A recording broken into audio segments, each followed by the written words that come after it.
We will start with Arsenal versus Aston Villa. This could be, am I right here, Darren, to position this as a potential title decider? Will it indicate at least? I'll tell you what it will tell us. Is this fair? It will tell us if Villa are genuinely in a title race. Before we talk about this game, why have we gone an hour and 50 minutes without talking about Chelsea?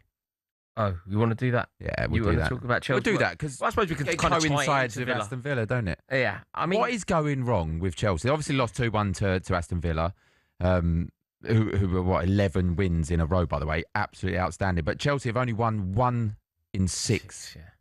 What's happening? Do you know what? Again, are they out the top 4 now? I don't know. Yeah, look, our ambition now is simply Champions League qualification. We're 5th in the league at the moment. Yep. But do you know what? And I don't know if this is because points with Manchester United. I've still got a little bit of festive spirit. The New Year's approaching. No, you haven't. New man, right? I'm trying to be a new man. I'm trying to have a kinder outlook and just adopt a glass half full mentality. My approach to this game now: Chelsea lost to Aston Villa. Yep. Of course we did. Do you know why? Why? Because Unai Emery is a top tier manager. And Enzo Maresca is effectively a B-Tech version of Pep Guardiola. Really? Yeah, of course. If you're annoyed at Chelsea losing that game, yeah, it's foolish. It would be like being annoyed. At Jake Paul for losing to Anthony Joshua. One is a professional at the top of his game with the trophies to back it up. The other one is a pretender. Enzo Maresca is Jake Paul. Yep.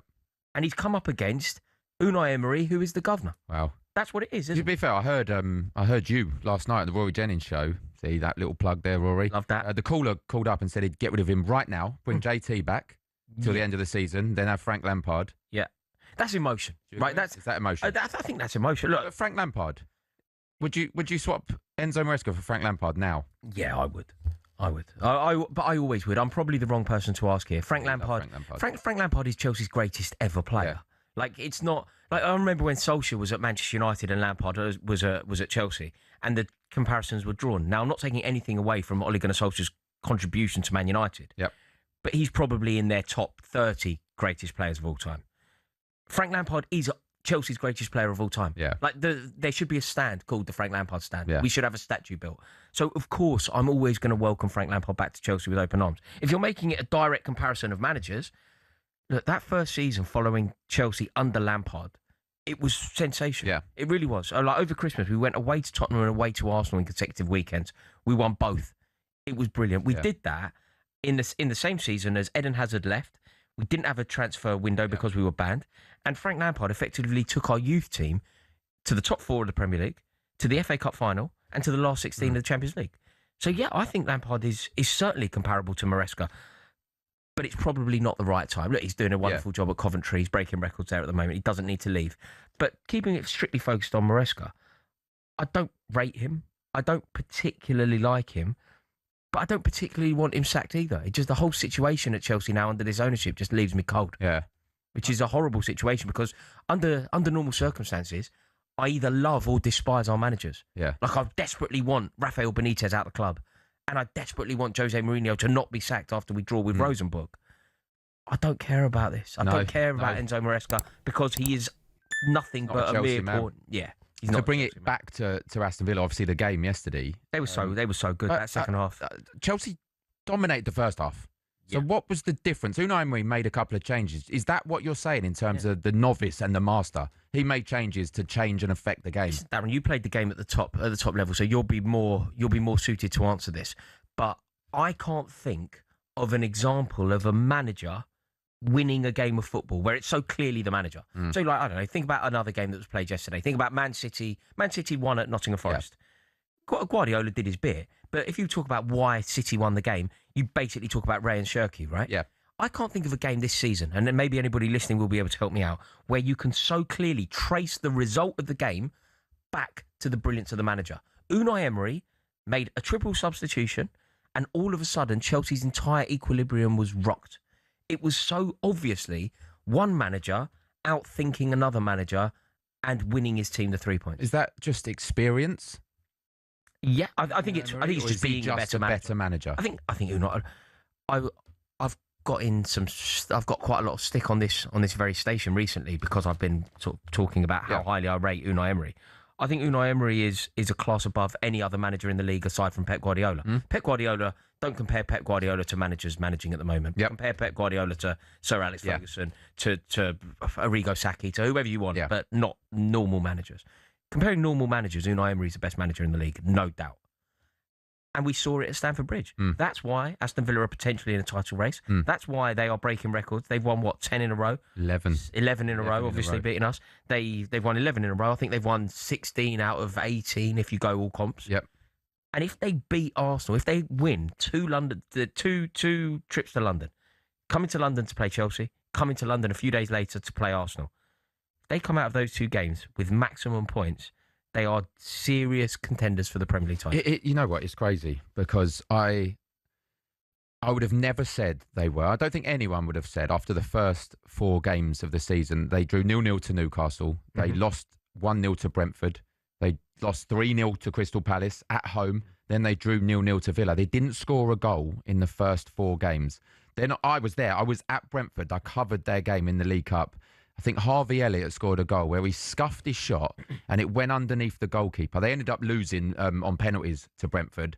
They then drew to Sunderland away and then went on a run of, 1, 2, 3, 4, 5, including beating Tottenham in that. 6, 7, they beat Man City and then they lost to Liverpool. And since then, on the 1st of November, they've won 11 in a row. Yeah. I know, a turnaround from Aston Villa compared to the start of the season. It's a little bit, it mirrors what happened at Stamford Bridge. It's kind of a microcosm of what happened at Stamford Bridge. At Stamford Bridge, the first half, they were dominated in the way that they were dominated for the first 4 games of the season. Yep. Suddenly, Emery assesses the situation, makes some tweaks, makes some personnel changes, and they don't look back. It's an incredible run of form, by the way. Watkins, Onana, Sancho. Those 3 players. Arsenal. Yeah. They'll be behind them on goal difference, so they'll be on the same points, 42 points. Yeah. If Man City then go to Sunderland and win, Man City go into the new year at top. Man City, yeah, which is symbolic. It's symbolic. Although, do you know what? I looked at this because I was thinking that, like, you know, being top on Christmas Day. Yeah. Being top on Christmas Day has absolutely no relevance to winning the league. It's surprising how few teams have been top Christmas Day have actually lifted the title. Yep. New Year's Day is a little bit different, I think.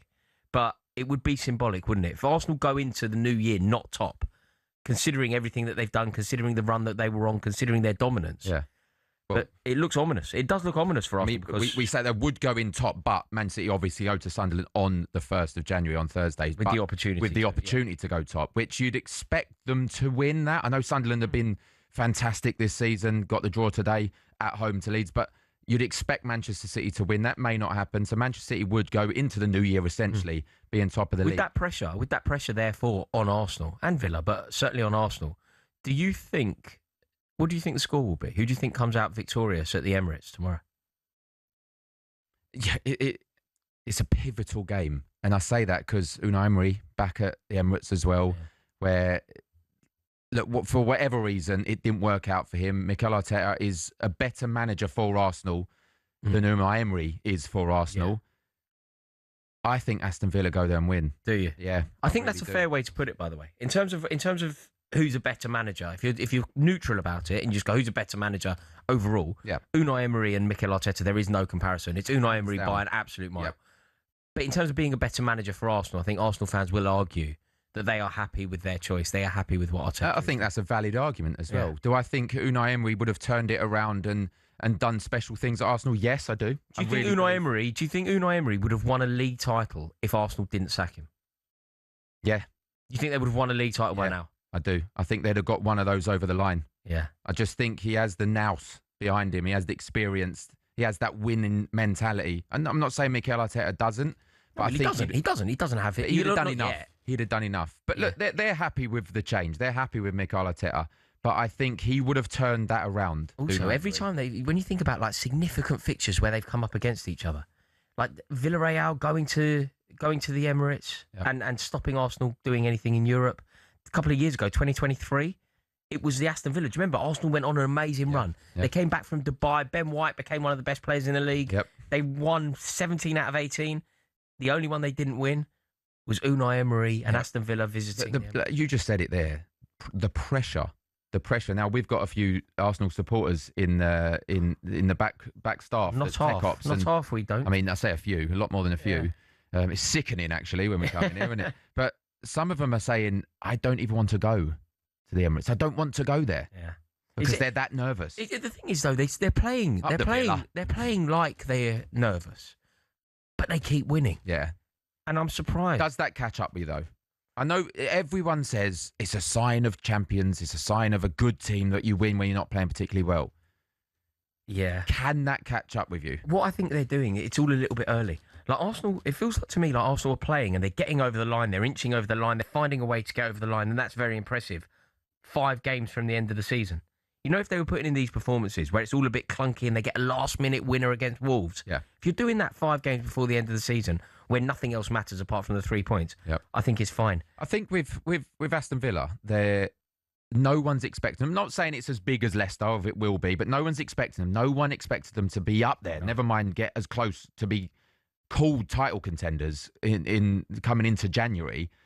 But with Arsenal, there's so much pressure that one player missing, Declan Rice missing, their whole season comes crumbling down. Yeah, I think there is the reason why there is such expectation on Arsenal, though, and I think that they have to do it this year, is because they've been so close time after time after time. Like, they have to get over. If they don't do it this year, he goes, right? I think so, because this is the first time I think that we can say this totally fairly. This is the first time that Mikel Arteta has got the best squad in the league.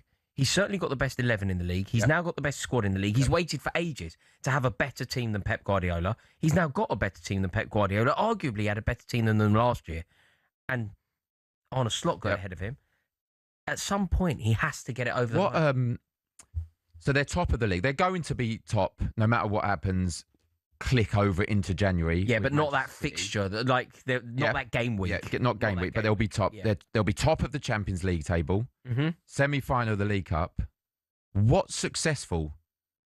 Arsenal need to win one of the 2 major trophies. Champions League or League? Yeah, I think so. Or I think they can't keep saying we're progressing. Yeah, exactly. Do you know what, though? I think sometimes it doesn't happen often in football. Generally, when a manager leaves a club, it's generally because of a sacking, and it's generally done. But there is such a thing where you can almost shake hands and say, thank you, you've taken us as far as you can. And I wonder if it would be that with Arteta. No, look, you're not a finisher. You're not the man to get us over the line. You're the Claudio Ranieri before Jose Mourinho came in. This is the year. This is the year. And I agree with you. They have to. The League Cup's not enough for me. They have to get one of the big ones. And isn't it amazing, a Spurs and a Chelsea supporter? Yeah. I can't tell you. Counting them out of the title it's horrible. race. It's horrible that Chelsea is so average. It's horrible the way that Chelsea are run. It's horrible the Chelsea ownership at the moment. But what it's done, it means I don't really have pressure on my own club. Yeah. So I can almost focus on supporting Villa. Whoever Arsenal are playing. I could get a season ticket in the Arsenal away end. I'd be happy in there every week. I could just support whoever Arsenal are playing. Brilliant. That is certainly my priority at the moment. Now, Arsenal are taking on Aston Villa, and it is live and exclusive on talkSPORT this Tuesday.